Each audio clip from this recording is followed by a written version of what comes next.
All right, let's make some more bread. At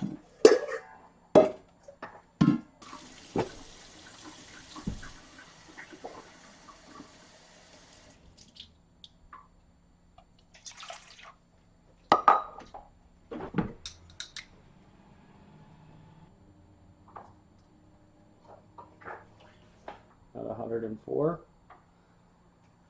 Now, I can go a little warmer than that. Sometimes I go up to 110. I don't think it's particularly a big deal. Or just put in, well, let's do a tablespoon.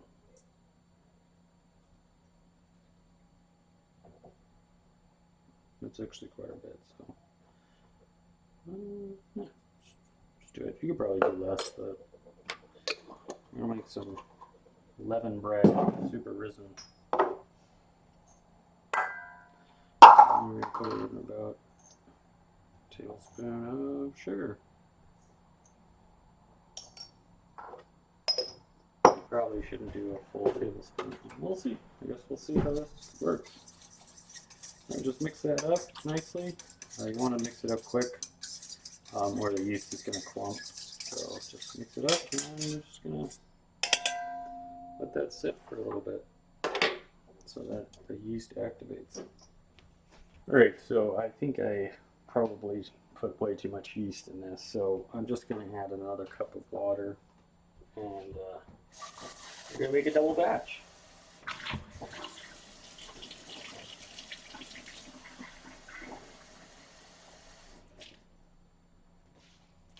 So that's 2 cups of water. There we go. Alright, so you can kind of see it's bubbling up a little bit. It's definitely active. So we'll need to add our flour.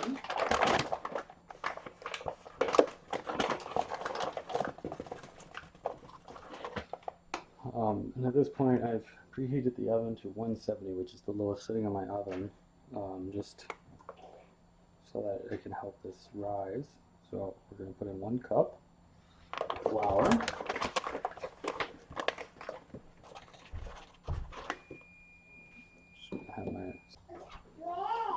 We're going to put in 3 teaspoons of salt. 1.5 if you're making a single loaf.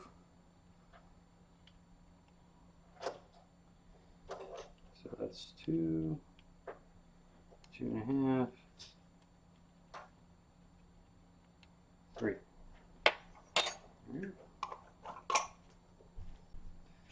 Okay, now we're going to mix this in. I slowly added flour, mixing it in about half a cup at a time. I mixed in a total of 4 cups of flour and then let it sit for about 10 minutes. You can skip this process as letting it sit with yeast allowed a bunch of air pockets to form, which I don't think helped during the kneading process. So maybe just go straight to kneading. Before I started the kneading process, I dumped about half a cup of flour onto the counter and over the dough, and then I began kneading it into it. I may have used a little bit too much. I think it turned out quite well. But go slow, use the flour to prevent the dough from being sticky, and add as much as you need to allow you to knead it nicely. You're looking for a nice, soft, smooth dough, and it will begin to change as you knead it, and it will get less sticky. I then began the kneading process, squashing the dough in the center and folding the outsides into the middle. During this process, I added about half a cup of flour, although depending on the humidity of your environment, you may need to add more or less flour.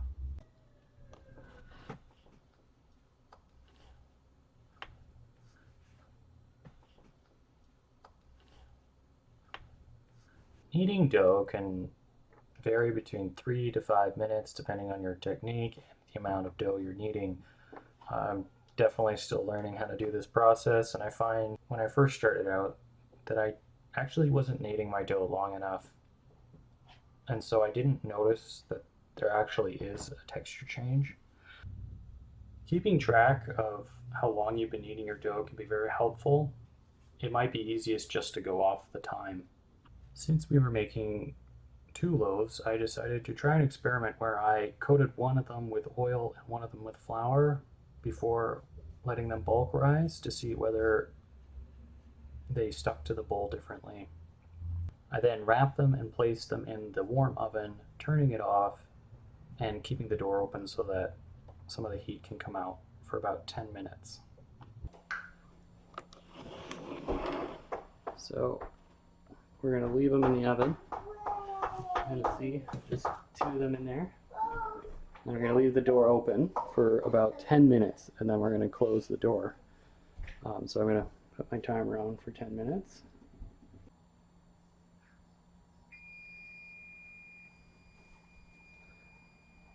Alright, that was the timer on the oven at 11 minutes. I added a minute because I missed recording the timer going off. So 11 minutes, and we're just going to close that and let it continue rising. Pan here.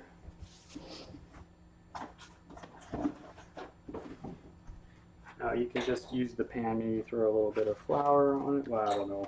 I haven't tried that, so I use parchment paper. Walmart.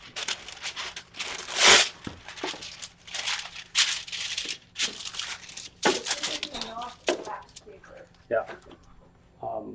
Parchment paper. Don't use wax paper. Yeah, perfect. It says right here, perfect for baking, cooking, and roasting. Great. So there we have that. So here's our dough ball. You can see it's quite big. Right. Lovely. Once you've let your dough rise for about 1 to 2 hours, that's generally how long it takes me. Sometimes longer. You want it to get double in size. Everybody says to squash it down. This is a technique that I've learned where you flatten it like a pancake and fold it back up like an envelope. Or you could just squash it in the bowl if that works for you. So we got our second. This is the flour. As you can see, it's quite, let's see, it's quite sticky. It's stuck to the bottom. So just flour is probably not a good idea. It's not terrible. See, it's coming off. And this had a lot of floured old dough in it anyways. But oil is definitely gonna be a lot easier. As you can see, looks practically clean. But you can use flour. It's not gonna be the end of the world if you don't have any oil. It doesn't have as nice a texture as the oiled one does. So there's that too. But the bottom looks a lot nicer. So pros and cons. Now we're gonna cover balls of dough. You're gonna let them rise for a little bit in the oven. Got yourself a kettle or something. Sure it has a little water in it, and put the kettle on. Step 1. There's our lovely breads. Quite nice. Alright, I'm going to form these to be oblong. You don't have to do this if you're just making one, but I feel like if I don't, they're going to merge and become one giant bread. So roll them gently. Probably should have done this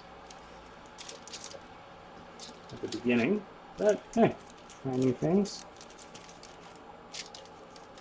Alright, so we got our kind of squarey bready doughs things.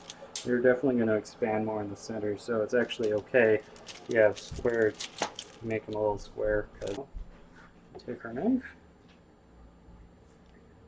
give them a slash, make sure that your slashes Decent. Let the bread expand. Okay. Now switch over to our oven.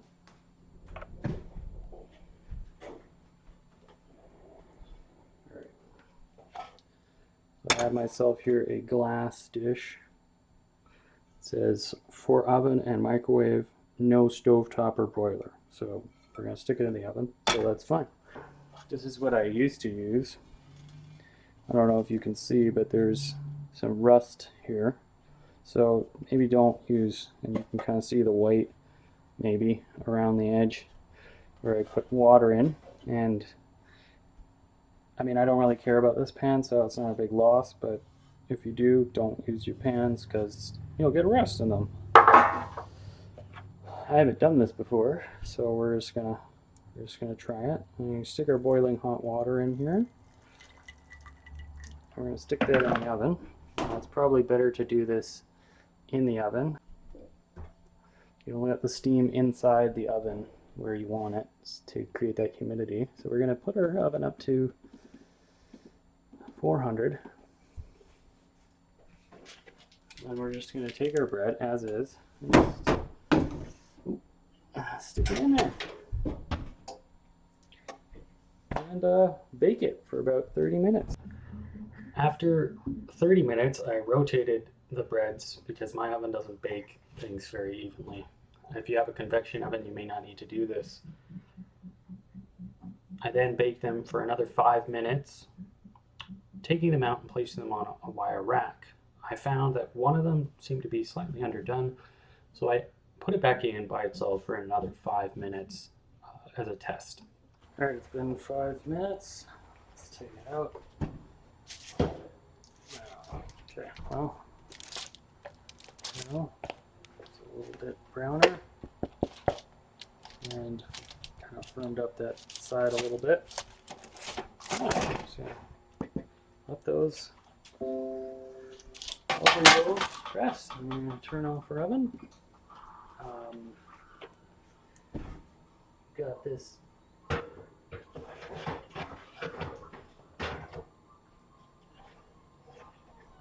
There's just a little bit of water. Be very careful when taking your water out because if it's going to be really hot, you don't want to burn yourself. Maybe dump it right away.